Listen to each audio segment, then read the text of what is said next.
This college basketball picks for Saturday, March 2nd edition of the Sports Gambling Podcast.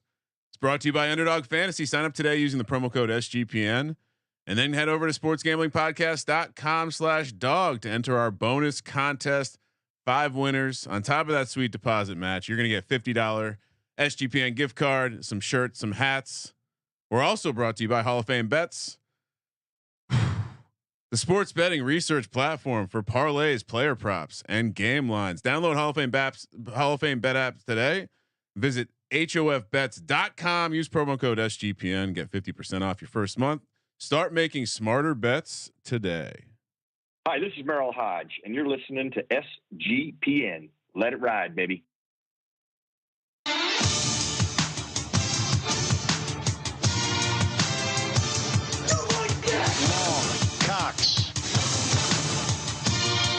He's one of those guys who will get penetration.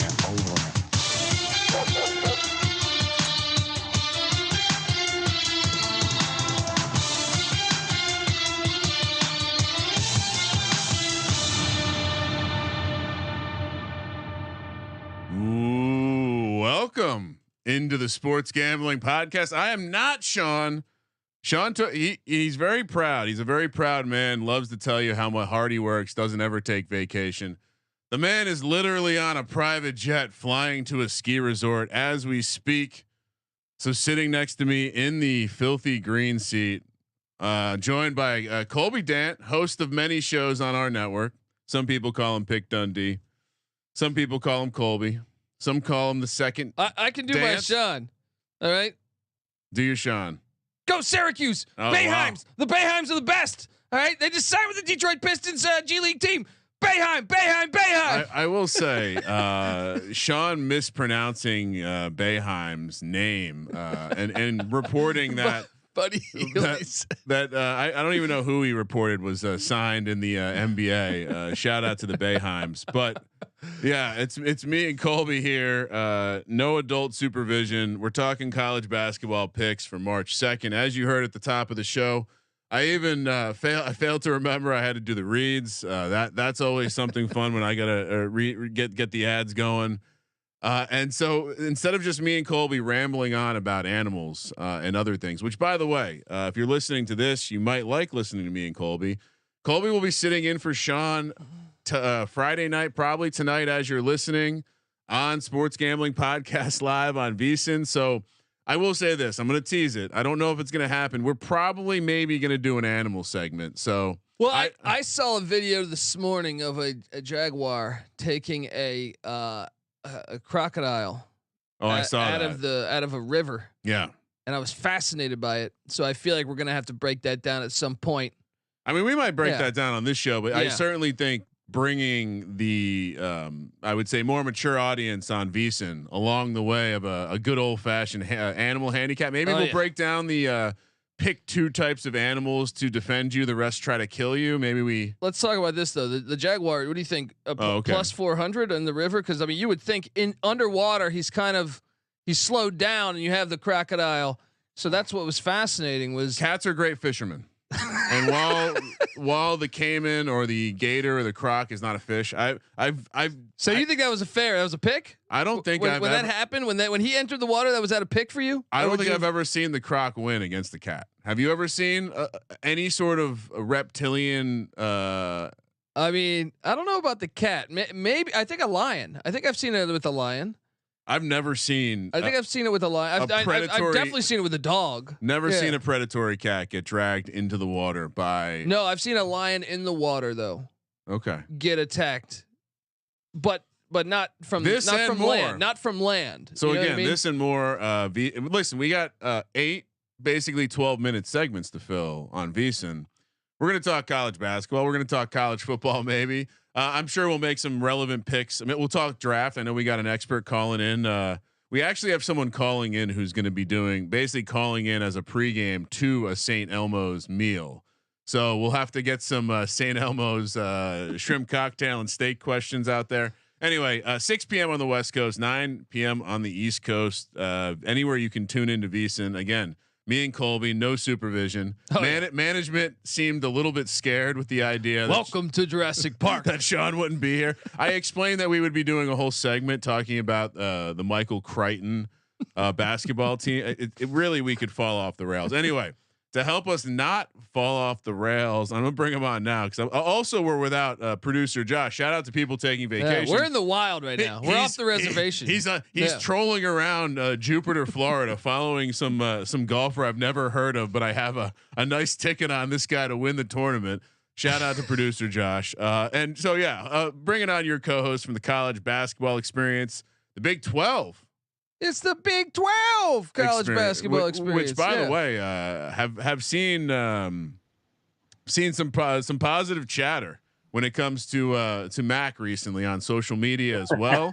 He seems to be standing strong with you as a lieutenant in the court storming. We'll call it a debate. We're on the right side of things. We're on the right side of history here. Mac, how are we doing? Oh, I'm doing great. I feel like I like the lion. King of the jungle, fighting off all these trolls left and right, baby. So stand strong. We're on the right side, and we're gonna keep fighting the good fight against these elitists that got no feel for college basketball. Fun way to fight back on the trolls is just fire back the goat emoji. Because they'll think it's a positive, but what they don't know, I found out most trolls don't actually know what trolls eat in the wild, which is of course billy goats. So you got to feed the trolls. So feed them with goat emojis. Mac, where do you stand as far as the Jaguar entering the river? I think he becomes an underdog, like a plus 200, plus 300 dog when he goes in the water. Cats can swim, dude. I understand that, but to me, the crocodile scene. I feel like they have the upper hand at that point because the sneak attack. Well, you don't know when that shit's coming. It's all murky water. This isn't clear.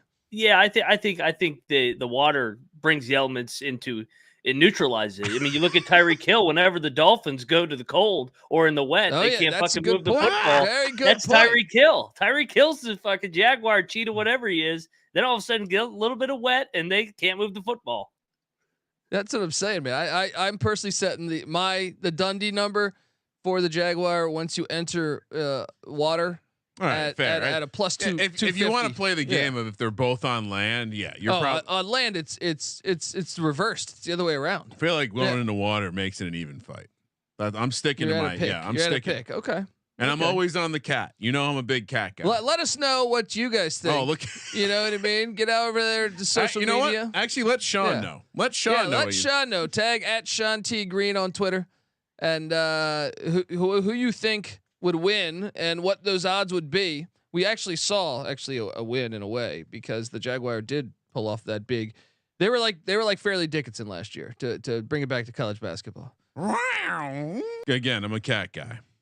All right, let's get let's get right into the games. We got a lot of games. I feel like Colby, we've been on a nice diet of maybe 14, 15 games. I'm eyeballing this. It almost looks like you somehow had to subtract like 15 fucking great games, man. It's a Saturday slate, which means we're talking about these lines early. Prick Dundee projections here. First up. We're heading to the SEC. We're heading to Columbia, South Carolina, where I believe last time we talked about Florida, they did us dirty against Georgia. I think you told us there was going to be some sort of that Georgia did us dirty by dribbling out the clock in a 6-point game, ruining the 6-point game. 10 seconds left. The revenge spot. Florida heads to Columbia here, catching a point on the road against the Gamecocks. I know earlier today, Sean, in our group Colby in our group chat, Sean was touting the Gamecocks victory from last night against Buzz, which may be the nail in the Buzz coffin. Do we like South Carolina here, Mac, at home against Florida? This is a tough one for me because we were fading Florida on the road early, but you kind of look at what they've done recently. They went to Rupp and won. They led the entire game against Alabama. South Carolina has overachieved, obviously, in year number 2 of Lamont Paris. They're coming off back-to-back road wins. I think I'm going to be on the Gators here. I think the Gators are a little bit more of a step up in talent, but these are two good teams. So give me the Gators. See, I think I get your point. Florida has looked really good on the road lately, but let's talk about the SEC picture right here.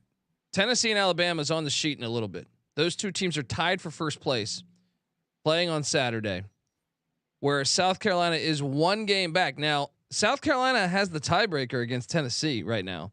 They do not against Alabama. So if Tennessee wins against against Alabama, and South Carolina were to beat Florida here, who's only 2 games back, Florida's not eliminated yet either. The Gamecocks host Tennessee in the next week, so you could have a situation where the Gamecocks could win the SEC regular season title. Holy shit. Look, last time South Carolina played at home, they lost to LSU, blowing a 17-point lead. I think they've learned from that. I'm buying in again on the Gamecocks, but I do believe this is an awesome game because I'm really impressed with Florida on the road. Max Wright, they should have won at Alabama. They did win at Kentucky. This is an awesome game, and I think it's going to come down to I really think 3-minute mark. This is going to be a tie game. So I'm going to go Gamecocks just because they lost at home last time, blew a 17-point lead, and I think Lamont Paris, if I'm him, I'm reminding my team about that, reminding them that you are one game away from essentially being able to host Tennessee and potentially win the SEC regular season championship. I'll take the Cox. What are you doing there? Well, they're strong at home. I don't know. I don't remember exactly what Noah said about being on the pulse of the cock or the dick or one of those euphemisms. Yeah. So I maybe also maybe I'm done being on the wrong side of South Carolina.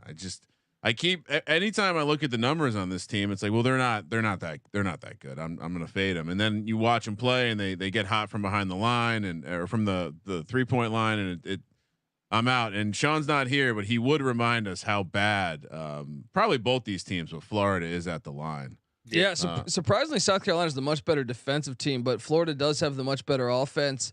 But Florida is 3-5 on the road, but they've looked a lot better as the season's gone along. So I think that stat's a little. I'm always skeptical of the offensive rating that is almost exclusively driven by offensive rebounding.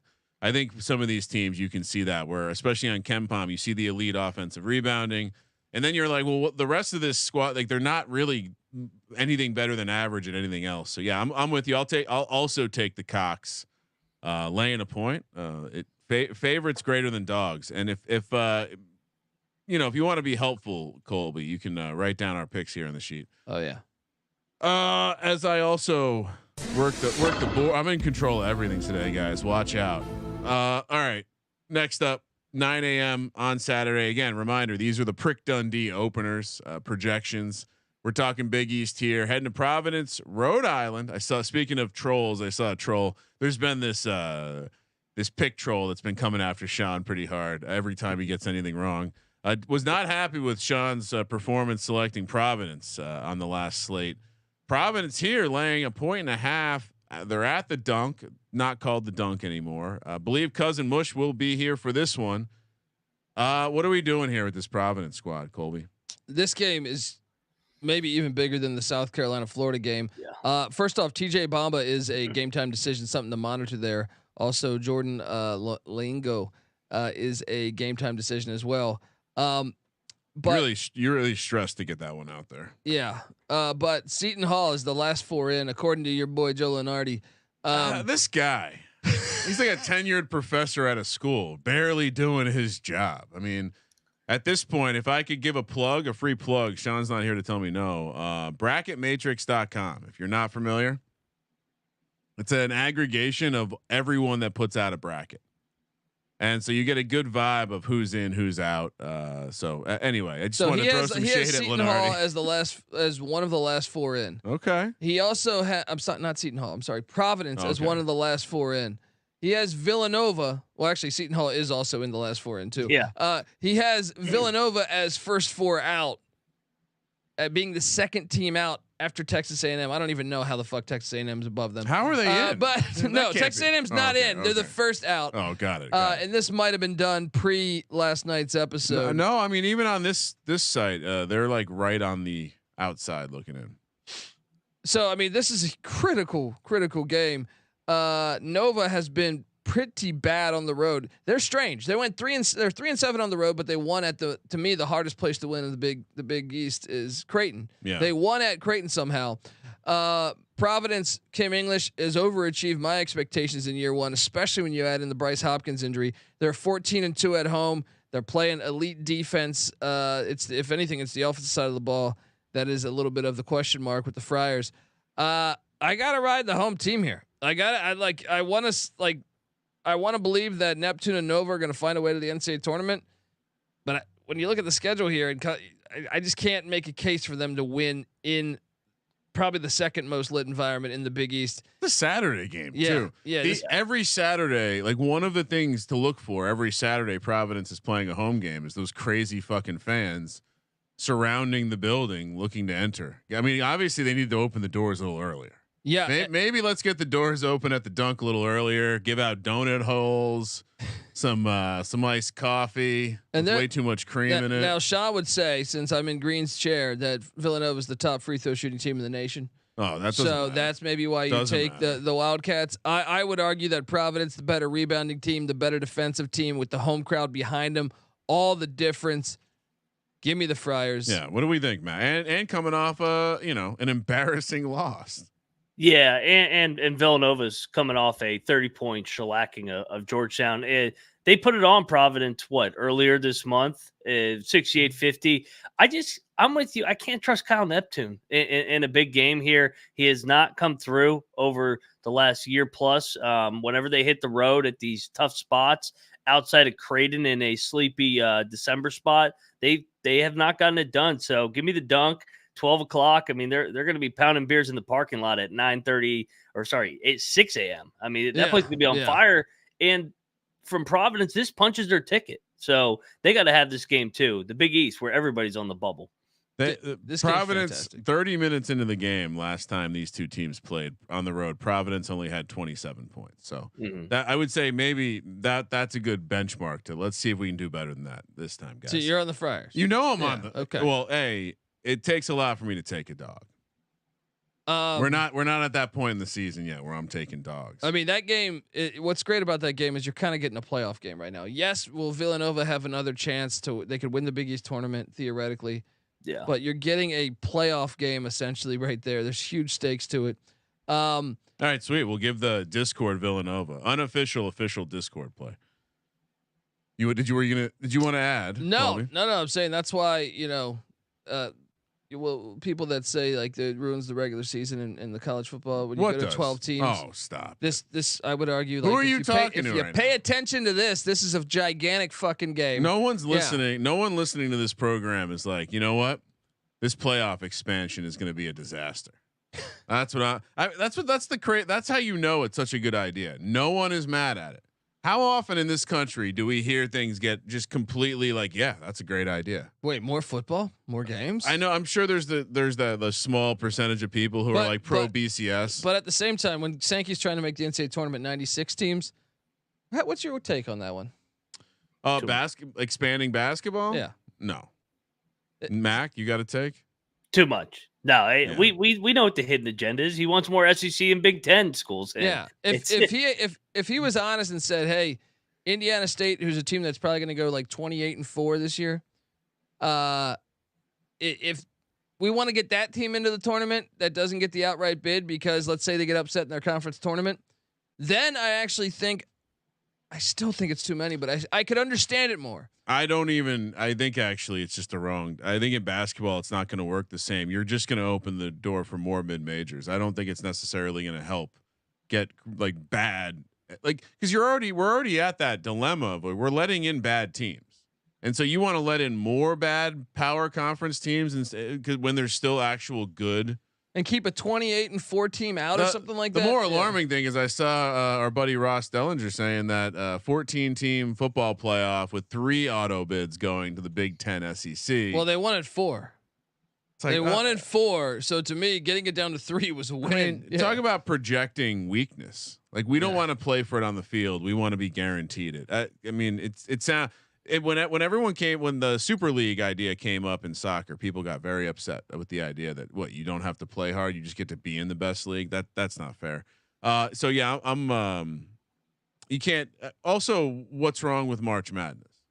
Yeah, it's actually Nothing. the most perfect postseason, I would argue, in any sport. It even the first four seems a little unnecessary. And if you were to argue anything, I think you could take the first four to a first 8. Like if every 1 seed had a play-in, like a play-in 16 before it, are we really? Is anyone getting mad about that? If every 11 seed, again, you want to let more power conference teams in, have a playoff with these donkey, 11 seed, 12 seed types that come from a Power 5, Power 6 conference and aren't really that good. That's how you solve that. Make them play an extra game. Don't make everyone play an extra game. The only thing that I think like Sankey will use the argument that a lot of teams that were in the first 4 have ended up in the final 4 or that's fine. Yeah. And that's fine. And I know he used it for baseball. He said Ole Miss was the last team in and they won the national championship. I think also the more rounds you add to March Madness, the less chance, like you just make it harder for Cinderella. You're adding a coin flip. Yeah. You're adding, instead of 5 or 6 coin That's flips. probably the real reason is they probably see recently. They're like, wait, Florida Atlantic, San Diego State, Loyola, Chicago. Basketball is going to be affected. Mason. Yeah. Basketball is going to be affected by NIL in a much more impactful way than football ever could be. Just based on how easy it is to turn a program in basketball. All right. Speaking of programs, we were listening earlier, Colby, to your buddy Jay Billis talk about how the court never gets stormed at Kansas because Kansas doesn't do that, and it's still great basketball. And he doesn't know what he's talking about here. I didn't mean to troll you, but yes, they don't do it. It's like he was saying the Blue Bloods don't storm. They did. Yeah, they got to a point where they're now referred to as the Blue Bloods, and it doesn't happen that often. But you don't have to go that far back to see Duke storm. I would agree. Right? It's a relatively bad argument to use someone at the top as a reason why no one else should do it. A perfect example is Gonzaga is now, regarded. A lot of people, not everybody, would say Gonzaga is somewhat of a blue blood. They are a blue blood. They don't storm that much anymore. But you go back 15, 20 years ago when they're knocking off a ranked UCLA team. Yeah, no, I'm with you. So you built into that. Not Jay Billis here, just using it as a way to transition to this sweet Kansas Baylor matchup. 10 a.m. on the West Coast. We're heading to Waco, Texas. Again, a city that maybe a rebrand is in order down there in Waco. Baylor, another team. Feel like I've been on the wrong side of them a lot recently. Laying 2.5 here against the Jayhawks at home. I guess what are we doing here, Mac? You're the Big 12 guy. Yeah, I mean, it sounds like kind of Kansas is not mailed it in, but you just listen to Bill Self's press conferences and say this isn't a true round robin. He's kind of pulling a little bit of a Coach K this year, where he's making excuses why they're not going to win the Big 12 title. I'm on Baylor. I think they're better, and I don't think McCullough's going to play. I think they're going to say we should highlight that he's a game time decision. He's not going to play. It sounds like they're going to keep him out until March Madness. And that goes back to him making excuses why they're not going to win the Big 12 regular season title because they didn't have McCullough, et cetera. If they lose it, when they lose at the Fog, that's when you put your antennas up and go, what's going on with Kansas? So give me Baylor, better roster. They smell blood here. I think they put it on the Jayhawks here. I am with you in that new arena. I know Langston Love is a game time decision for Baylor, but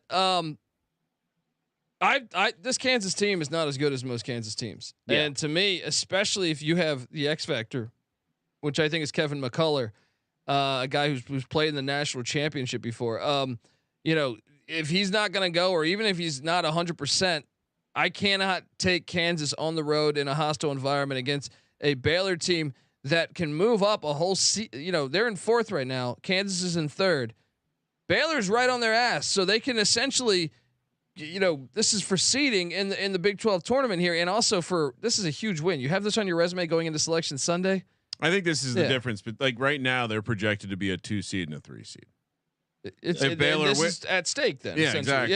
Yeah. I think the seed lines probably don't matter all that much, but the difference between a 2 and a 3, I mean, having to play a 14 seed, we always see dangerous 14 seed. I understand recently 15 seeds have popped their head up, but it does seem like this is a meaningful matchup. And just as you mentioned, I would imagine Kansas always has a target. I mean, Kansas is 3-5 on the road this year. I think that is something to highlight there. And then Baylor at home. I just think right now McCullough's a great defensive player too. If you don't have him, that 6th rated offense that Baylor has. Ken Pom has this as a 5-point matchup, so maybe we even get a bigger spread than 2.5. Yeah. But Kansas, especially if McCullough doesn't play, Kansas always carries some juice. What? So if he's not going to play, when do you think that gets publicly shared? An hour before the game, Saturday morning. Yeah, that's the problem with college athletics. We won't. So we'll bet Baylor early. We'll lay the 2.5 early. Yeah, I think you get it in now. As soon as that line opens up, you jump in. Let's do it. This could be a blowout. Honestly, I think Baylor's going to put it on him without McCullough. And the Hunter Dickinson, Noah's dick, as he likes to reference in that clip, has not. He's not the glue of that team. It's McCullough. I just can't unthink about Noah and a pulsing dick. I understand he said pulsing dick, but it's making me think of veins and there's all sorts of stuff. I'm just picturing. And Noah. We haven't even heard from him since that comment. So you know what I think? A little too close to home. Those like props for the bachelorette parties. Like Noah's got one of those like rubber phones. It's just got a big like veiny dick that he's like, I'm on the pulse, guys. It's like he's Noah wasn't on the show last night, Kramer. You think so? I don't know what happened. Dick? Word is he was at the hung jury up the street there in Ann Arbor. Too much. Dick. All right, so I don't know. All right, well, great way to transition into talking about Underdog Fantasy, Colby. It's that time of the show, and Max here, so maybe we'll do a little better. Although bad timing for me to try to make fun of you because we're coming off a victory on our last Underdog entry. I want to say 2 victories out of the last 3. You're right. No, it's actually 2 in a row. Okay. It's 2 in a row, and also a good time to remind people after you use that SGPN promo code to sign up for Underdog, get your deposit match. Head over to sportsgamblingpodcast.com/dog and enter in our contest where we're going to give one new Underdog sign up. Additional 5 winners are going to get shirts, a hat, and also the works. I don't want to say the Underdog swag isn't the creme de la creme of the package, but the $50 SGPN gift card, which basically that gets you anything in the merch store. So hoodie, t-shirt. I hear so many people promoting Q-zips. I just learned that when people say Q-zip, they mean quarter zip. I feel like a complete donkey learning about that. But again, promo code SGPN, get that 100% deposit match, and then also head over to sportsgamblingpodcast.com/dog. Get in our contest, throwing out some swag, some gift cards. All right, guys, what are we doing? I don't see anything for Friday, so we're doing this is all for Thursday. Yeah, tonight. Let's go late. Let's get the latest. Oh no, we do have a Friday game. Let's do the Friday game. Let's start there. Fresno, Nevada in the Mountain West. Nevada coming off of a half-court game winner that was just what insane. Is with Steve Alford? I thought we hated this guy and he was useless, and all he does is complete stab after stab right in the back. All right, so Fresno, Nevada. Let's see if we can build something in here. Any guys we like in here? The first thing I want to. Oh, they also have Air Force Utah State. I think they're opening as we're talking about. I am currently looking for Jared Lucas. Okay, because part of me is like, there's no way. Right? You just partied your ass off. I don't know, 18.5 points though. He's a veteran. He could get that, but maybe what about the lower 23.5 points, rebounds and assists? Cause he's not a guy that really passes the ball or rebounds a lot. Jared Lucas, lower than 23.5 points, rebounds and assists. Yeah, I like that. I mean, they're coming off the half court shot. So yeah, he's been partying his ass off. These Friday night spots in the Mountain West, as someone who's been tracking them and watching them live at the Circa every week, they've been very interesting. All right, so we have some other potential options from Friday night. We got Air Force, Utah State also opened up. Oh, I got one here. Osabar. What? Yes, 100%. Killed Air Force has no height. Great, right? Osabar. Great Osabar, higher than 16.5 points. Look, you could do the points, rebounds, and assists at 28.5. Ooh, that's a lot. I just think 16.5 points is a smash. You can do points and rebounds at 25. He's getting the 20. The only way this doesn't hit is if Utah State's up by so much that they bench him Oh, you know what I mean? Like if they go up 20 early on, I mean, I like the 8.5 rebounds too, but the 16.5 points I think is a slam. Mac, which one do you like better? I think maybe the points. Just he had 32. He had 32 and 9 against him in the first meeting. And to Colby's point, they were up 30 at half, and I think they kind of sat him the last 10 minutes. So, and that's a guy everybody's going to want to watch before March Madness. This guy's fun, just like this Utah State team in year 1 of Danny Sprinkle. Oh, he's killing it. Great name. Yeah. All right, so we're doing. We got Nevada's Jared Lucas. Lower 23.5 points, rebounds, and assists, or PRA, as the Sharps would say. That's Friday, 7:30 p.m. on the West Coast. Shout out to the Mountain West for carving out the Friday night window. And we are tying that to Great Osabar, who has a great name. Higher 16.5 points as Utah State takes on Air Force Friday night at 8 p.m. Promo code SGPN. Get that 100% deposit match. Just drop the link in the chat if you just want to tail that. And again, if you're new, if you're in the chat, you haven't signed up yet. What are you waiting for, guys? All right, moving along. We're heading back in the time machine to Saturday, March 2nd. Which, by the way, we didn't even. Great Scott. We didn't even say it. Happy Leap Day, Colby. Yeah. Last time we had a leap day, a lot was not in existence on the college experience land. So happy Leap Day to you. I appreciate happy leap that. Leap Day to Mac as well. What's the whole thing on the leap year again? What do you mean? Why do we get 29 again? It's like we got this extra time as we spin around the earth. Why don't we do that every year? Because it only happens once every 4 years. No, I want more basketball games. I see what you're doing there. Yeah, we can just. Yeah, it turns out it's just time, and time is nothing but a flat circle. So it all works out in the end. Illinois heads to Madison, Wisconsin, where they are going to want to wear their thick-soled shoes to avoid stepping on any staples. Wisconsin laying 1.5 according to Prick Dundee. Wisconsin has been ice cold lately. The staples have gotten dull. I'm sitting on Illinois to win the Big Ten conference future. That is dead in the water thanks to Noah. That was I used to text Noah, who, if you're not aware, he's on the college basketball experience. I'm sure most of the chat is just your people anyway. But Noah would he'd feed me information on Fridays when I'd be out at the Circa to maybe get some value down on some bets. And Illinois to win the Big Ten was one of them. So horrible take by Noah. That's going to be one I'll burn. Here though, I don't know. They're still in second place. But it's over. I keep taking Wisconsin on the road, and it turns out to be horrible. Maybe Wisconsin, maybe the entire they're 4-6 in their last 10. Well, they've only played 3 home games, or 4 home games in that stretch. They have been on the road a lot. And I think my thesis was just kind of like, I don't know if I can mess with this team on the road, but maybe in this home spot, they become interesting. But this is the classic, like a team that looks amazing off the bus versus staplers. Wisconsin is playing themselves out of the NCAA tournament. I mean, you go back to the if they don't pick up a win somewhere in here, they're gonna play their way out of the NCAA tournament. That's why I think they get this one done. And by the way, Stormwatch in effect in Madison, just like Waco. We didn't touch on that. In Waco, Stormwatch is it's live. Oh boy. As favorites, we're gonna be storming. Dude, when does this become a thing? You can if you're a favorite.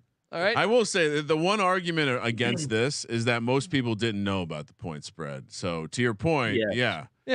Let me say, if I can show you footage in 1943, they didn't have, and someone's storming. All right, there was no lines out. There was some lines maybe on the. I think there were people having numbers. I would say that offshore, hanging out with Capone. Right, so all of that being, so are you on Illinois or Wisconsin here? I'm on Wisconsin. Okay. They're going to right the ship here. This solidifies the fact that they're going to be fine in the NCAA tournament. Yes, do I think this team is not that good? Yeah, I've thought that all year. But this is a moment to get up. Illinois, call me crazy, as the seasons always go along with Illinois. Love to fade them I love taking them in November, December, but even NCAA tournament, late February, early March. Love to fade the Illini. Give me the Badgers at home here. Mac. Yeah, and Illinois has really owned this rivalry as of late. They've, I think, won like 5 or 6 in a row. But like Colby said, the Badgers have lost 5 out of 7 coming into this game. Sorry, 6 out of 8. But 5 of them were on the road. The only team that they've lost to at home was Purdue and Tennessee, both potential 1 seeds. So I think Wisconsin, this is the back against the wall game. Get up, the Staples, grind it out, and yeah, I'll be on the home team. Badgers, let's go. Because you can't really look. You might say, "Why, Dundee? Why are you not rattling off metrics here?" Because all of them favored Illinois. But that's the thing. Illinois, I just trust the fact that as the season goes along, I think they always become a more and more questionable team. They're 4-5 on the road this year. Wisconsin's 13-2 at home. That's really, I think, what I'm gonna. Because all the other metrics really favor. Actually, Wisconsin. I'm in Sean's chair. Wisconsin, the better free throw shooting team. All right, give me the Badgers to quote stacking the money over here. Yeah, I'm gonna take Illinois. Wisconsin's been bad lately, and I think this might just be a bad schematic matchup for them too. We'll see. Maybe the litness of the building will get it done. But I'll take a rare dog here. You know what? I'll say this: wrong team's favored. Wrong team's favorite. I like the way that the form that Illinois is in right now. Not fit. Wisconsin boys. All right. We're heading over to Tucson, Arizona. 11 a.m. here on the West Coast. We got Oregon. We got Arizona, which means we got another opportunity for the Kramer cat. Arizona laying 13.5 here. How do you feel about Ducks? No beef with Ducks. I kind of like how they're kind of a bird that I don't know if they're really fierce ever. They seem a little bit fierce. Right? Yeah, they'll go after a dog. I've seen them go after a dog. Yeah, they can be a little fierce, but it's the Canadian goose. Like how they're up in the air and they're also down on the river. You know what I mean? You don't like that much? They're birds, They're not high on birds. They strike California me as condor. I could do an hour on right now.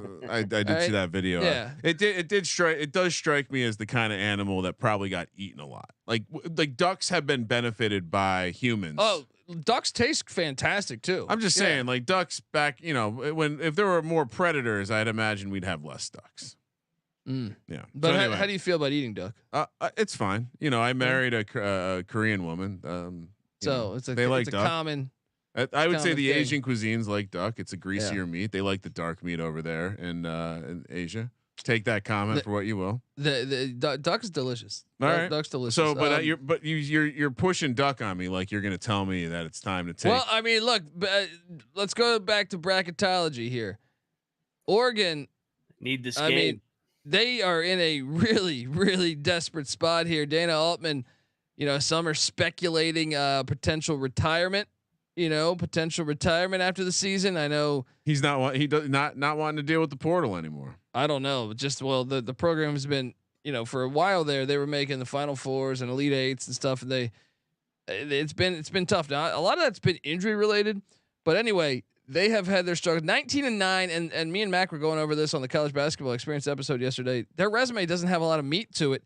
They need a win like this. Going into Tucson, where Arizona's 14-1 at home, and you gotta like the spot if you're a Duck fan, catching Arizona off of the Dust Bowl against the Territorial Cup against Arizona State.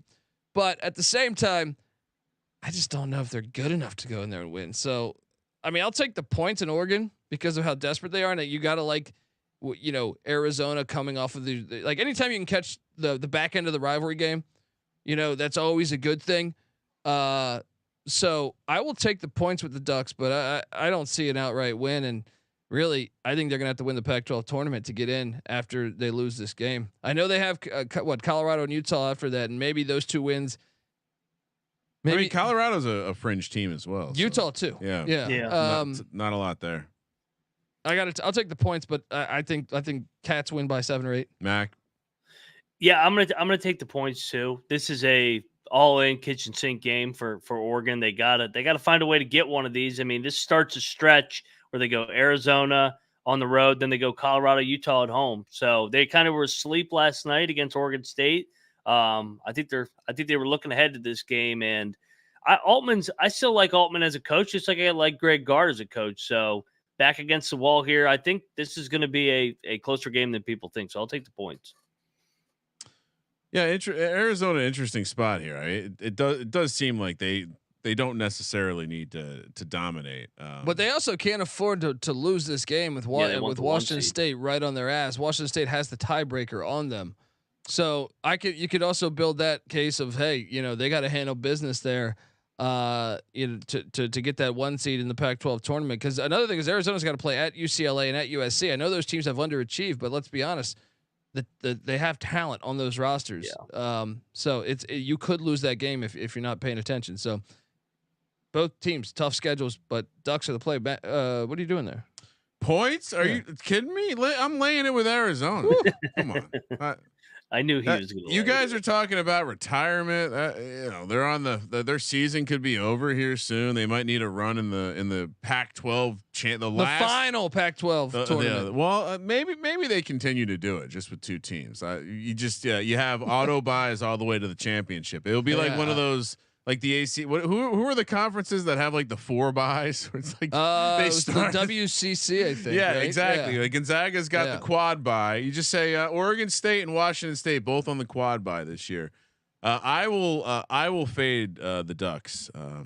Also, not. I would say if I'm ranking Duck in terms of my eatable birds, I'm not as high on Duck as everyone else. Really? I'll put it that way. I think it's a little overrated. I think you might have a little too much though. That's probably why. It's just greasy. Like, what are you going to tell me? Goose is good too? Come on.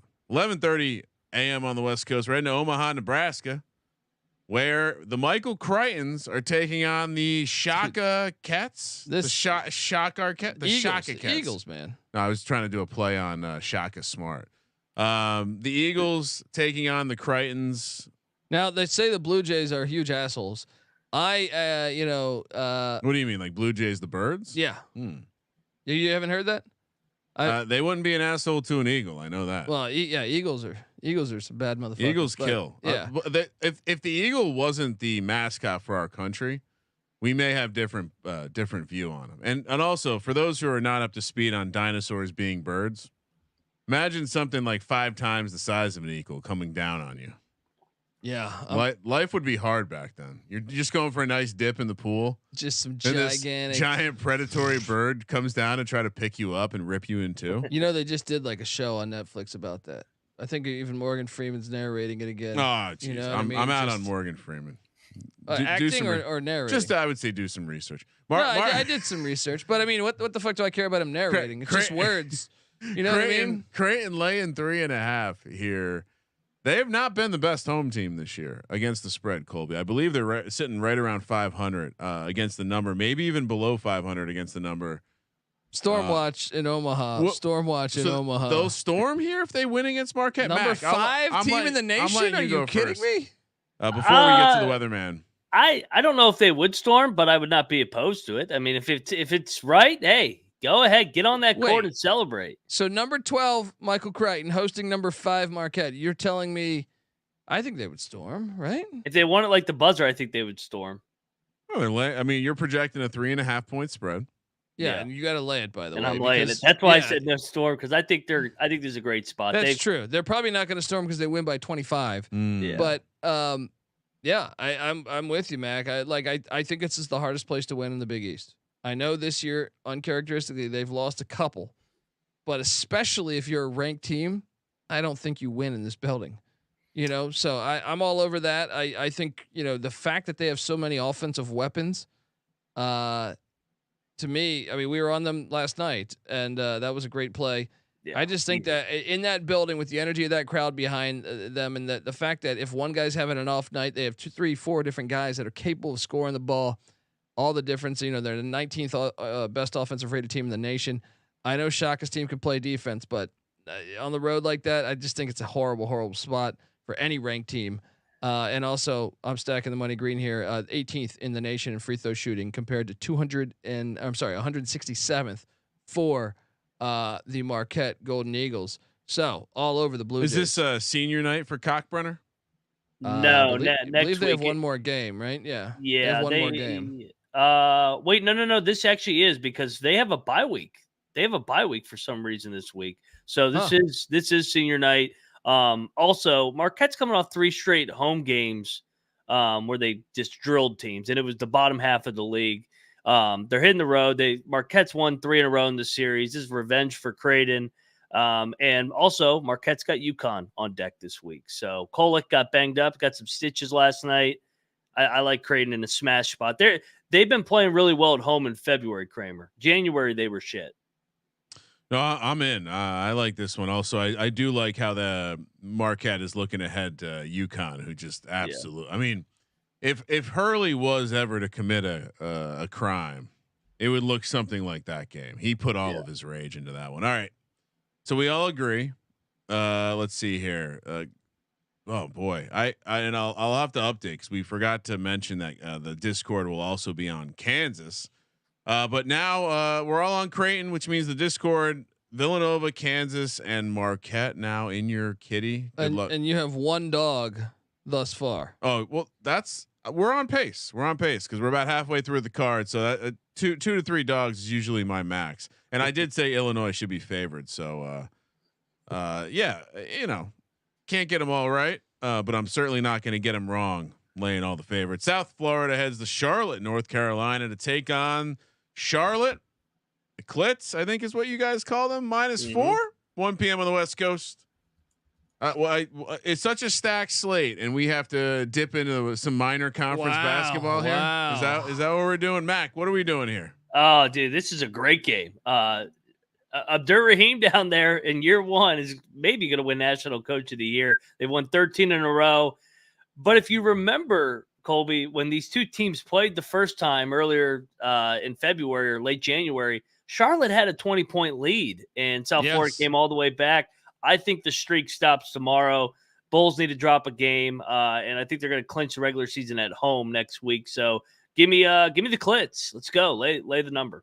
Yeah, and folks, if you're not caught up, South Florida has won 13 in a row. They have a 3-game lead on Charlotte, who's in second place, and Florida Atlantic. And they're catching 4 points. And but this I'm with Mac. Charlotte's 12-1 at home. South Florida, they play with a little bit of fire against UTSA. Yeah. I just think this is a bad spot. You look at they're still going to be fine to get the 1 seed in the AAC. You look at the remaining schedule: home to Tulane, at Tulsa. They probably win both those. So I think the Clits get them. I know Josh, by the way, who's not here behind the scenes, producer Josh, has been hitting up some of these Charlotte basketball games. He said, "Dude, the atmosphere's been crazy." Yeah. Yes, it has been, and a lot of that is, I think a guy not a lot of people are talking about is Aaron Fern is doing a great job coaching as the interim head coach there coming in, and I know they signed him to a long-term deal, but why was he interim? Sanchez left for UVA. It's a tough one. He's going to be the coach of UVA next year. Yeah, that's our theory. Is Tony Bennett retires? Really? Done with this NIL shit. That's why he left. Yeah. Why wouldn't you be? Yeah. Give me the Clits. Let's go. Does seem like it's a big number, but I'm never going to take South Florida here. This one stinks. I'm surprised you didn't mention Courtney Love. And of course, she has some of her greatest shows on memory took place in Charlotte. So who can forget those? Specifically those acoustic ones where she was just. I'm just kidding. I know nothing about Courtney Love. NC State heads to Chapel Hill, North Carolina.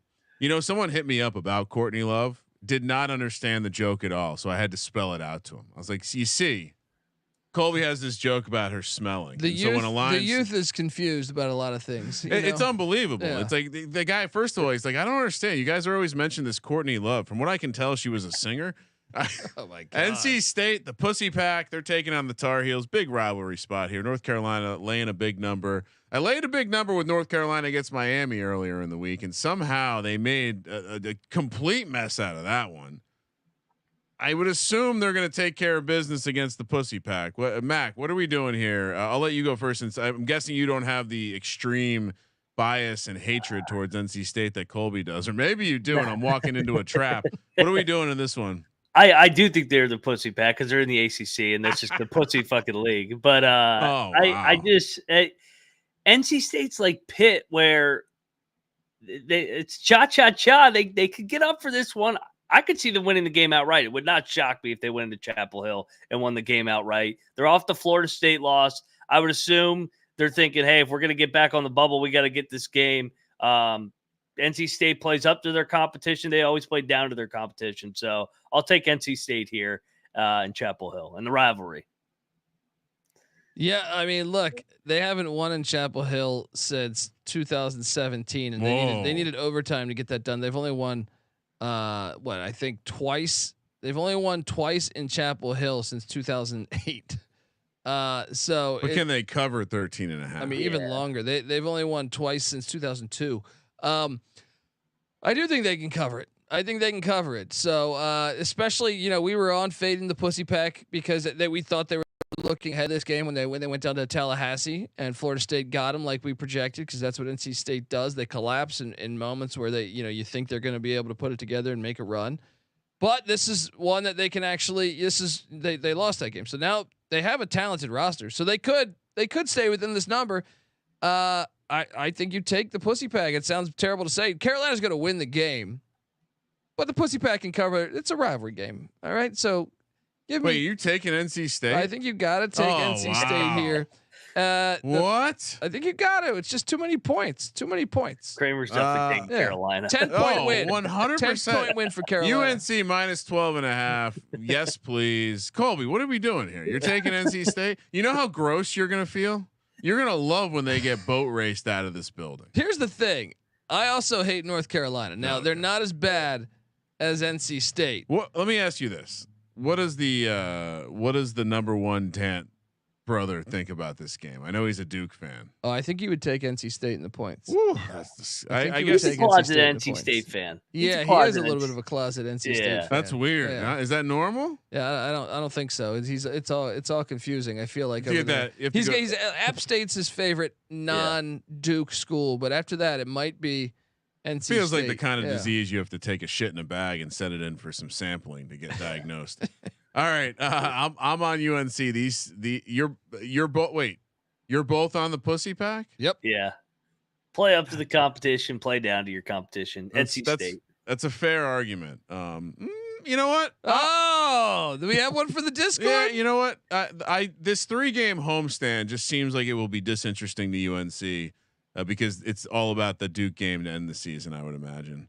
Yeah. And we just saw it. I watched them go from sweet, they're gonna beat Miami by 30 points to 4 points. You idiots. VCU heads to Richmond. Well, VCU and Richmond face off in Richmond, Virginia. 3 p.m. on the West Coast.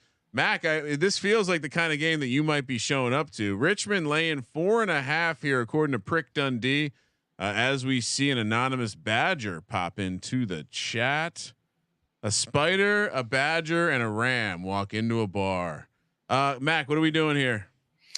Yeah, I think so. Last time when Colby was out, getting ready to deliver White Tiger, I filled in and I had VCU handing Richmond their first A-10 loss. These two teams hate each other, and you look at the standings. You got you got Richmond sitting at 13-2, VCU. 2 games back, but this is revenge, and this game's at Richmond U of R. I'm going to take the home team in the Spiders. They're really good at home, and it's a wine and cheese crowd, so I'll be on the wine and cheese on this side of the rivalry tomorrow or Saturday night. I do want to go to this game, but there's so many other good games, man. This game's great. On a Friday night. I know this game's great, and it's one of the ones like this is where if they're really a college basketball head. You know what I mean? Yeah. If you meet someone's, I love basketball, I love college basketball. And it's like if they can talk about, if they know about Richmond VCU, then you know that they might be cool. I gotta go the other way. VCU owns them. They've won 6 of the last 7. The only time Richmond got them was in DC. In 2021, VCU is ahead of schedule. They're a veteran team. I mean, Mooney has done a great job at Richmond this year, and the fact that they, considering they lost, a bunch of key players over the past 2 years, specifically Burton to Villanova. They're 13-1 at home, but VCU resides in that same city. They're not going to be rattled there at the Robins Center. All right. They're 5-2 on the road. Unbelievable job by Ryan Odom. You remember Ryan Odom? He was at UMBC when they knocked off the Wahoos. Love Ryan Odom. I just think they're the better team, and I know Richmond's and then you add the target of Richmond being in first place currently in the A10 with VCU 2 games back. VCU loses this game, they're going 3 games back. They're not sniffing the top seeds in the tournament. The last time Richmond beat VCU was in 2020? 21. My God. In DC though. So VCU has won. VCU's won 6 of 7 and 9 of 11. So loading up. They're still super talented. They go on the road, they get it done. I just think that they're more athletic than VCU, and they can give some matchup problems with their athletes. I know VCU also has the better offense, but not surprising, I guess, because I guess historically VCU's been such a great defensive team. They're still 89th in defensive rating, but Odom's more of an offensive guy. Richmond with the higher rated defense at 22nd. So Richmond beat VCU in the A10 tournament in 2022. But if you look at the regular season, the last time they won, 2021 was a shortened season due to COVID. Yeah, no, they've only won. So they won in DC by 11 and 21, or I guess technically that'd be 22. Yeah, it says the thing I'm looking at says 21-22 season. Oh, so the other win was 2019-20. They won in Richmond. Yeah. They blew out VCU by 18. All right, this is a program dominance situation. I feel like I've been lied to by Mac here. To quote the Jay Billis interview from earlier with what we were listening to, he was just disingenuous to us by telling me, "Give me VCU plus all the points." Revenge. This is good luck. This is I think if you're going to play this, also it's worth the money line, because just in these heated rivalry games, I even if VCU loses, I still expect this to be a close game. You want to hear a dirty secret of mine? If I ever play a dog in college basketball, I always play the money line. Virginia, maybe not the most profitable strategy, but it works for me. Virginia heads to Durham, North Carolina at 3 p.m. here on the West Coast, in search of what the fuck is a Wahoo. Big Illuminati spot here. Duke laying 8.5. Filipowski played, but went lower than his point total. Shout out to us for nailing that on the underdog entry. People hate Duke already. No one who is a college basketball fan that isn't a media member or a fan of Duke is going to be happy about Duke. It does seem like if there was ever a time for Duke to get completely throttled by Virginia's defense and show up lame here, this would be it. But Virginia fucking sucks, dude. Like they're not even a good. They're not. This is the most hilarious team in the country, in my opinion. They're not good anymore because they're 21-8, man. Tony Bennett. I'm telling you, we should have statues built for this man. Yeah. Because he's good looking. There's no one good on. They're just not a good basketball team, but they're 21-8, and they're 2.5 games out of first. So it's a huge game because Duke's currently in second place, 1 game back from first. UVA is 2.5 games back. Gigantic game in the ACC between second and third place, and we know Duke and Carolina play in the following week. No, I can't. Yeah. Duke is just going to fuck them up because I believe Virginia is not any good. So I have to lay the 8.5, even though I've been at war with these Duke fans for the past week. I just think UVA is not any good. And you get Cameron Indoor Stadium, the Cameron crazies behind there that will chant whatever. They try to get on their moral high horse, like they never, told Eric Montross that he's had fucking herpes and is, It is weird for a university that I don't want to say that all Duke graduates have racist pasts, but they definitely have had a checkered history. And so now that they are on their high horse, I just love the fans because they definitely told Jerry Stackhouse, "You look like an alien piece of shit that's got rabies." You know what I mean? Like he's at the free throw line. Duke fans are like any other popular fan base; they're the worst, and the rules apply to them only when they apply to them. So, again, I think it is going to create this. Maybe it's just with the fans, but it does seem like it's going to create this extra little It almost feels like the Grayson Allen year, where there was a little bit of extra oomph from people who like fuck this team. Mac, what are we doing here? Wahoos or the fuck this teams? the wine and cheese bowl here. I'm going to take Virginia just because every time they go to the Durham, it's always a good game. I know they're not good, but I think that they could drag it in the mud and lose by 5 or 6. I can't see them winning. And yeah, maybe this is me, the bias talking right now that I fucking hate Duke. And I hate all these motherfuckers tweeting at me, but yeah, I'll take Virginia in a desperate spot. They need another win to really solidify their resume. I don't think they'll get it done, but I think Tony Bennett much better coach than John Shire too. If you get rid of their Virginia Tech massacre road loss, they have not lost on the road since a back-to-back spot against NC State and Wake Forest. Yeah, can't lose to the Pussy Pack. All right, give me UVA plus. Yeah, this is a really tough spot for me because I also hate UVA. Yeah. UVA plus 8.5. There you go. Nope. Yeah. I can't be on the side of Duke right now. I can't believe you're taking Duke, Colby. All right, a couple more games to go.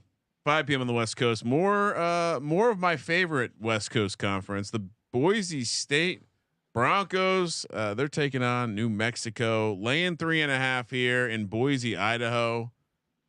Mac, what are we doing? Little Mountain West matchup for you. Yeah, great game. Like you said, man, what's up with New Mexico? They've lost 3 out of 4 at the pit.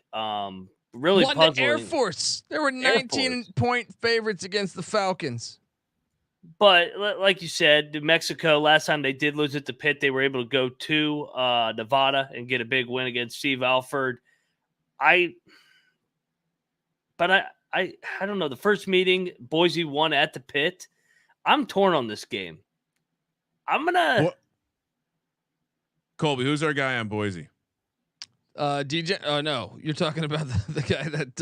No, Tyson DJ. Oh no, I thought you were talking about the guy that wears the goggles. I'm drawing a blank on his name right now. No. Andrew Meadow. Yes, Meadows. Yes. Yeah, just think of Meadow from whatever show that was when we were younger. Yeah. Tyson DJ Hart, Andrew Meadow. What's not to like about this team? No, this Boise team's fun. What's his name? Ogbo or whatever. Yeah, and Omar Stanley, who transferred in from St. John's. And don't forget coach's son, Max Rice. New Mexico right now is a team I can't get a read on. Did you say you're taking? He's not sure. I'm gonna take New Mexico. I'm gonna take them as a bounce back. They've lost these bad games, but then when they've hit the road, they've bounced up. They went to Wyoming and won by 20. They went to Nevada and got a big win.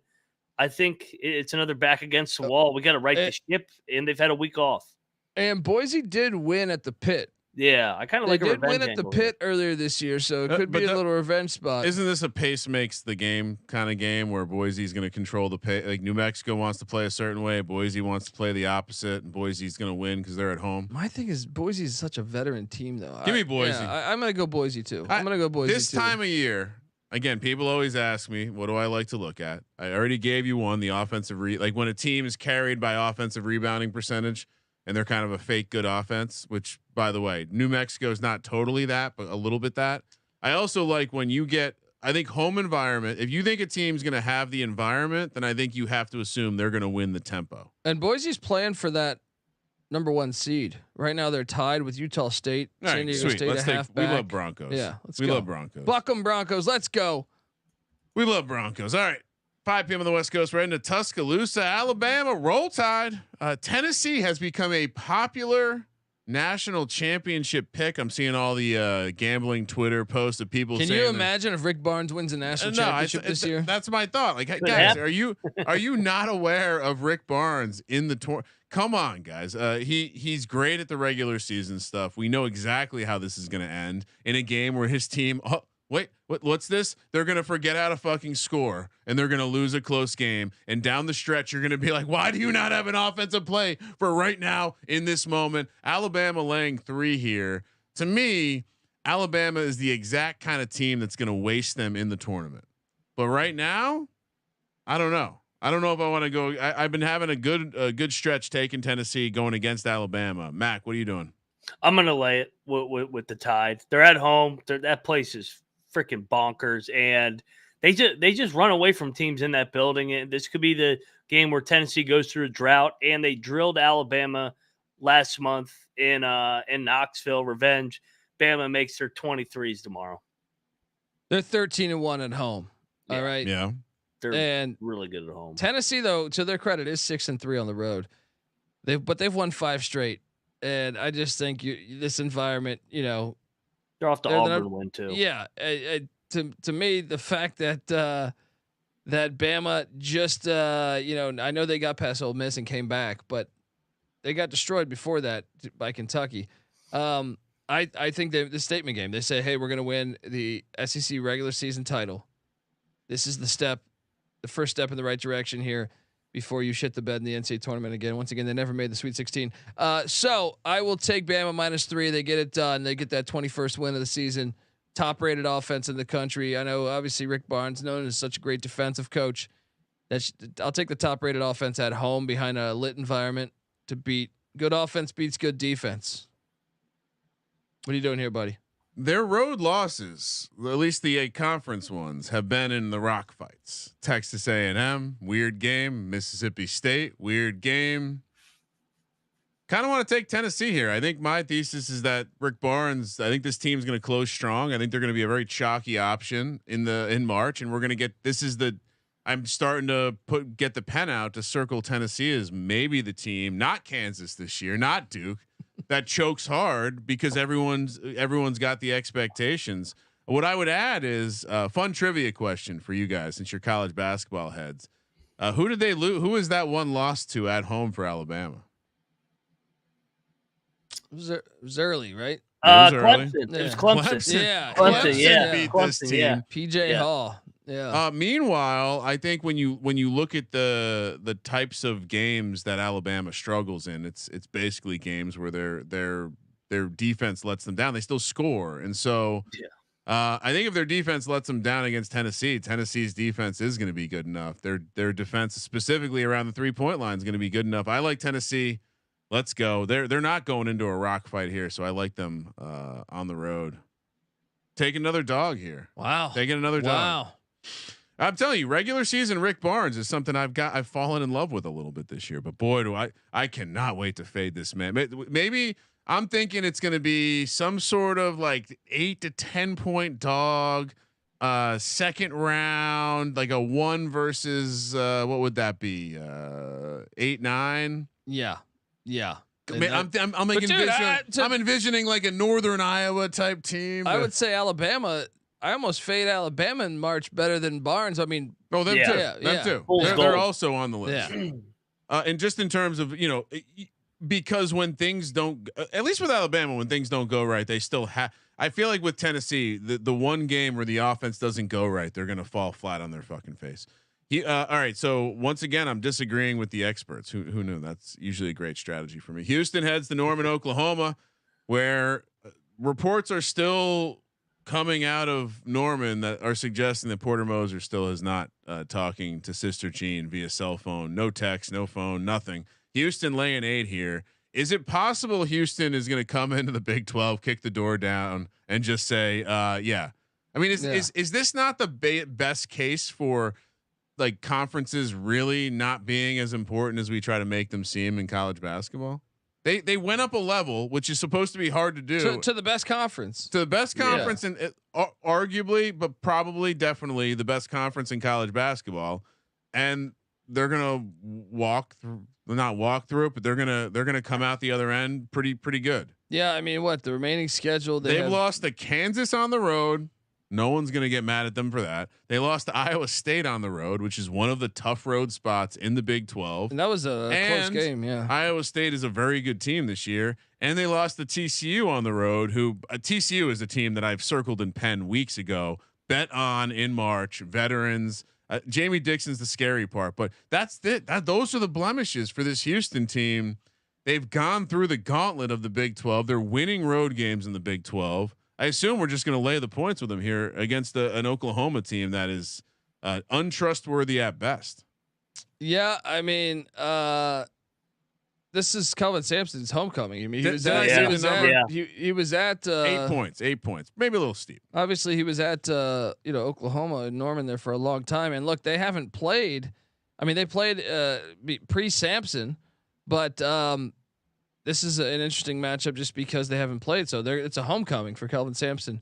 Feels like a pretty obvious spot to just continue to ride Houston, right? I'm going to take a shot on these points here. I think Oklahoma is going to be able to keep it in the mix here. They're 13-3 at home. I know Houston's 6 straight wins. They're due for a close game. I think Porter Moser's defense can present some challenges to Houston's offense. Get that home crowd behind them, and I just think Houston probably still wins the game, but not a crazy thought out of money line play there. Not a crazy one. Oklahoma just got waxed in Ames, only scored 45 points. So, yeah, currently an 8 seed according to Bracket Matrix.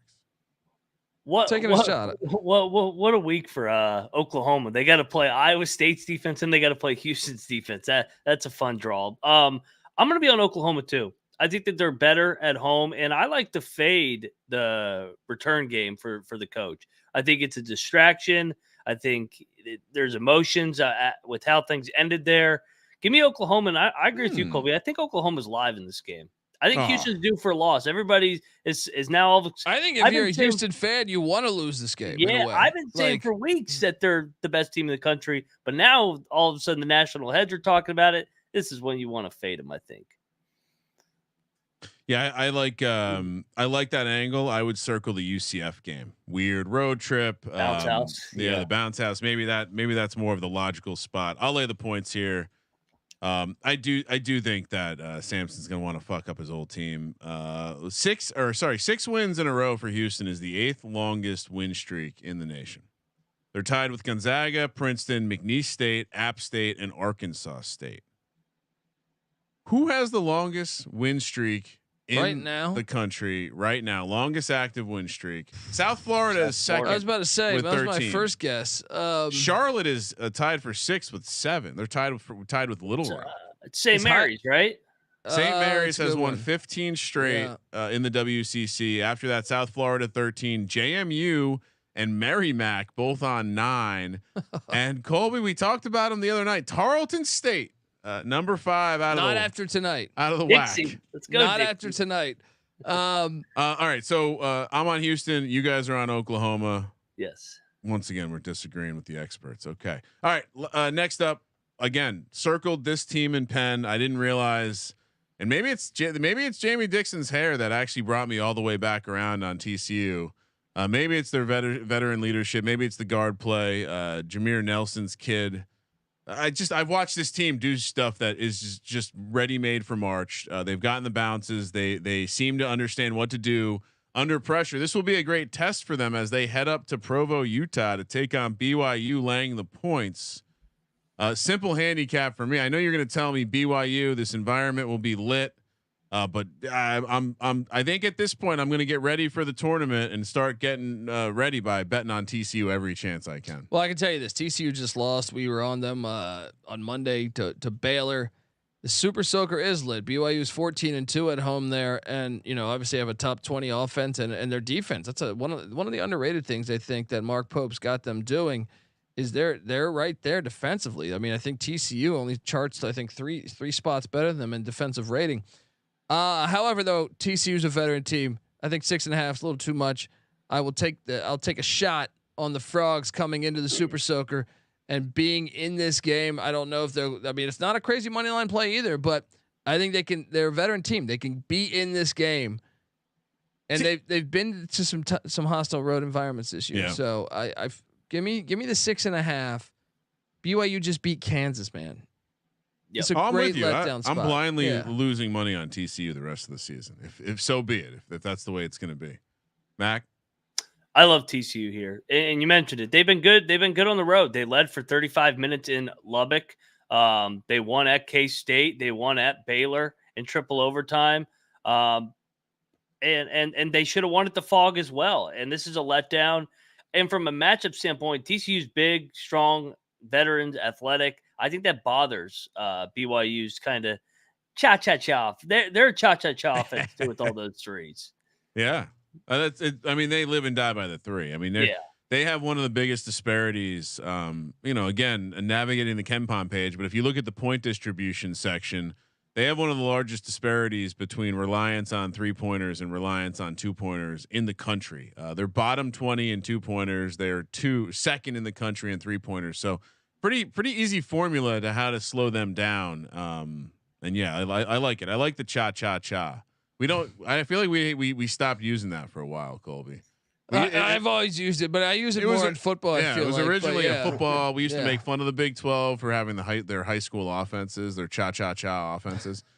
So pretty sweet symmetry to bring it all the way around to the basketball side. Cha for BYU. We're all fading them. TCU. Oh, so the Discord gets the Super Soakers. Yeah, one more game to go. Discord already sitting on a card of 6 games. Gonzaga heads to take on St. Mary's. Beautiful upstate. Do people ever call it upstate California? We gotta start calling it that, Colby. Upstate California, just like upstate New York. Instead of saying Norco or Central California or Central Coast, we'll just say upstate. Gonzaga travels down to upstate California, where they're catching 5.5. And if St. Mary's wins tonight, they're playing Pepperdine tonight. They clinch. So this game might not mean as much as what we think when they beat Pepperdine, right? Yes, they're 16-point favorites if memory serves me correct. So with the idea that this game will not matter to St. Mary's, you have to take Gonzaga, right? Or I don't know, because there's blood in the water. St. Mary's has won the last 2 in Moraga.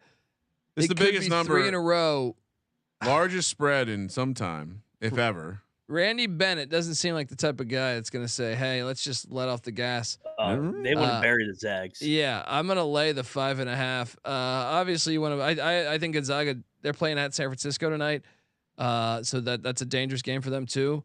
But I think the Zags get through San Francisco. I think they lose this game in Moraga.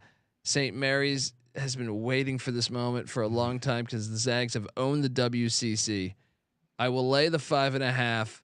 And I'm still fascinated. I know you think like that you lose a little juice if they beat Pepperdine tonight. I'm still fascinated by watching this game. Just from the bird's eye view of college basketball and Gonzaga dominating this conference for so long. Oh, I know. This is St. Mary's year. They're having a great year. They're going to run the table in conference, I think. Right. And so, from that perspective, certainly I understand why they're laying like your projection is probably on the high side. Who knows what this if they don't need the game, what do you think the spread opens as? Because to your point, they may still want to smash them, but people are going to. It could be a lot lower. Yeah. Right? So maybe the move is if they do clinch, we like it a lot better. Yeah. I'm with you. I like that angle. I do think in college sport, even in pro sports, rivalry games matter. And unless the coach is sitting guys and taking those guys off the court, which I doubt they do, they're going to be out there for blood. So yeah, I mean, how often have they run the table in conference? Ever?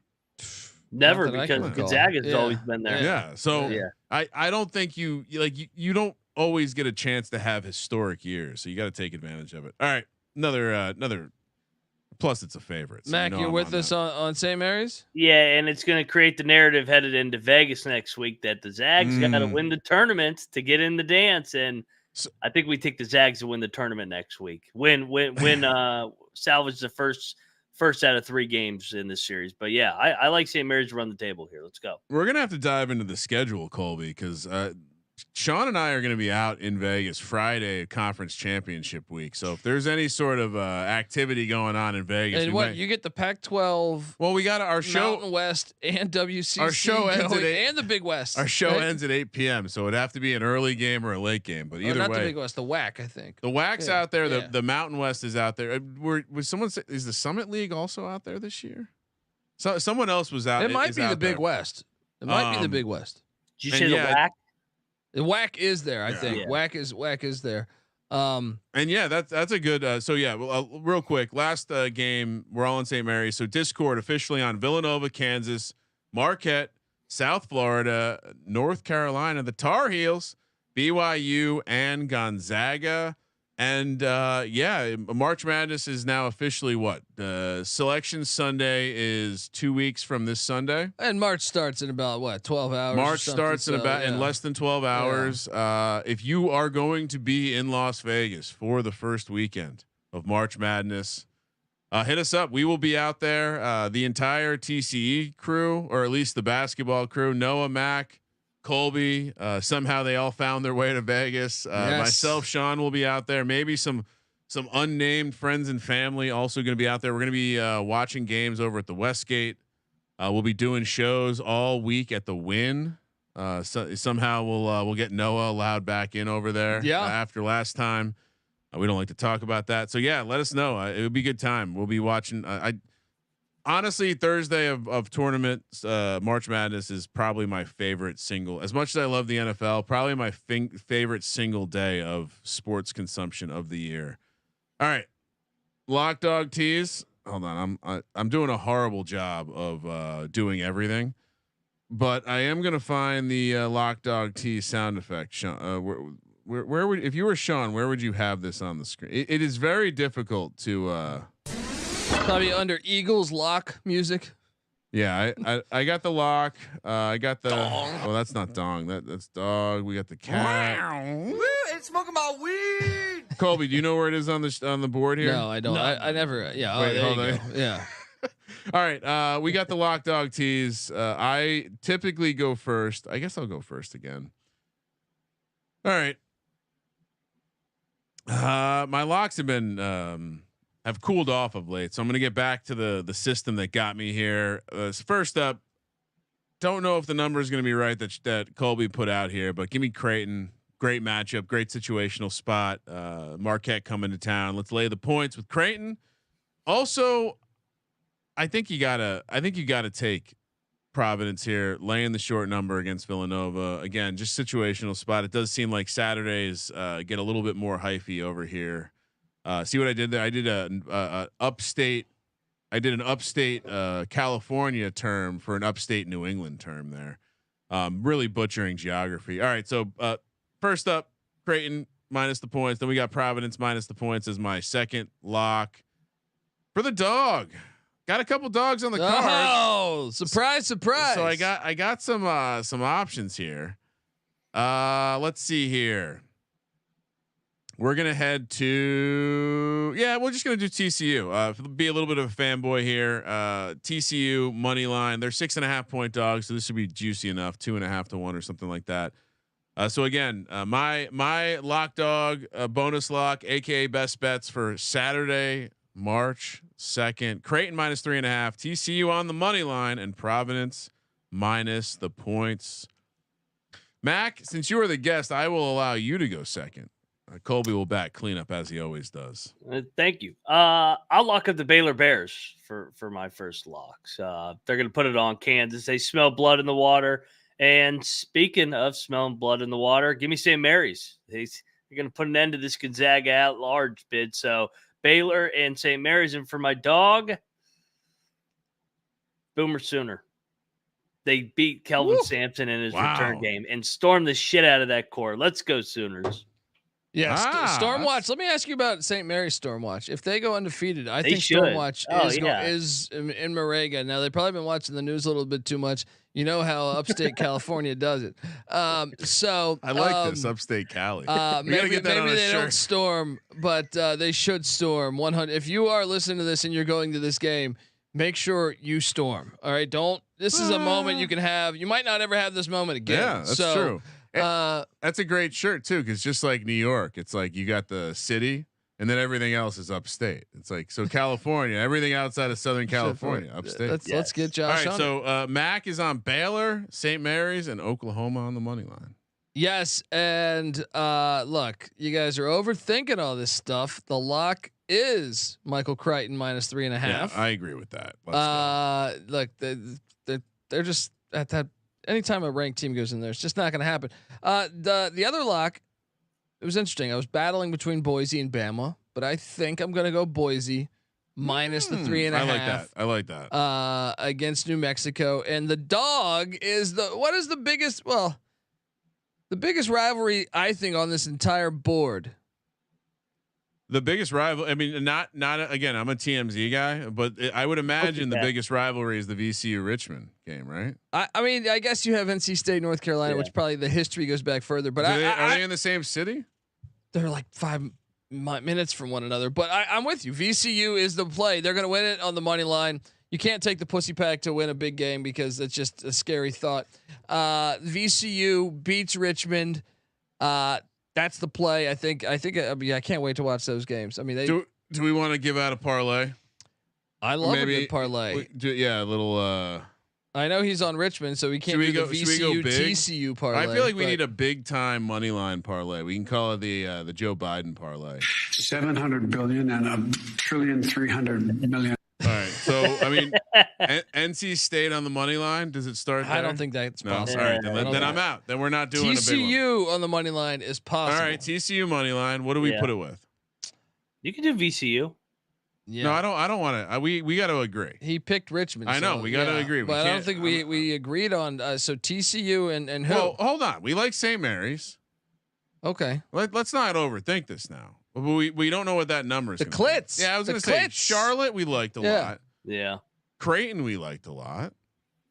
Oh, so Creighton's hitting. So Creighton's hitting. And Baylor. Yeah. So Creighton, Baylor, TCU money line. Creighton, Baylor. We don't need to do TCU money line at this point because we can just do so all spreads. We'll do TCU.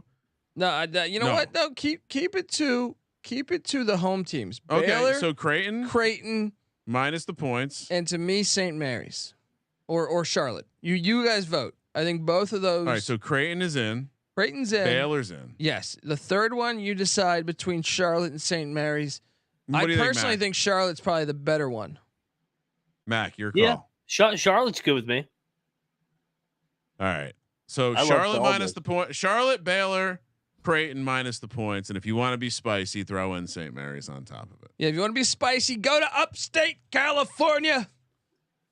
I feel like a good show, Sean. Or I just called you Sean. Third time. Only the third time I called you Sean. It's okay. Boeheim, National Championship, Syracuse. And by the way, best bets for March 2nd, Saturday, which by the way, happy Leap Day if you celebrated. All brought to you by Hall of Fame Bets. Win bigger by betting smarter this season. I know the college basketball stuff's coming out soon. Get in there. Green means good. Red means bad. I do appreciate some of the fans out there that send in the screenshots of what they're on, their favorite trends. Enter the parlay ideas into the Hall of Fame Bets engine. It gives you the EV or the V, as I like to say. I'm not a big expected guy, so all about the V. Again, win bigger by betting smarter. Hall of Fame Bets.com. Use that promo code SGPN to get 50% off your first month today. Start researching, start winning. Hall of Fame Bets. All right, I got nothing else. Let's have a good Saturday. Mac, we'll talk to you Friday night. Sports Gambling Podcast live on VSiN. People can also find you on the College Basketball Experience. You guys, I think, go live every night. You talk about every game, or maybe you skip some games, but mostly talk about all the games. And the Big 12 Experience, you know, and Big 12, Big 12 Experience and live in Vegas. So if you want to hang out with Mac, you want to hang out with Noah, see how big his cocktail napkin is. I know no one's listening at this point, but we got to get Noah laid on this trip. That's the mission. Whether it's a cocktail or a cocktail napkin, the fans have already donated lots of money for the prostitution side of things in Vegas. Let's just say this: the tip jar is flush. We'll make sure it gets put into good use. He might get cold feet. What's that? He might get cold feet coming into the trip. Yeah, I bet you he's going to tell. He's going to say, "My flights. We got bad weather in Michigan. Flight's not going to be able to make it." Last time he came with a chaperone. So the fact that he doesn't have a chaperone this time, I feel like we're moving in the right direction. All right, let's get out of here. Participating in the Sports Gambling Podcast. For Moneyline Mac, Colby, Pick Dundee, Dant, College Basketball Experience. Go subscribe. I'm Ryan, Real Money Cram. I don't even know how to end the show. Yeah, and I'm Sean, stacking the money green. Let it ride.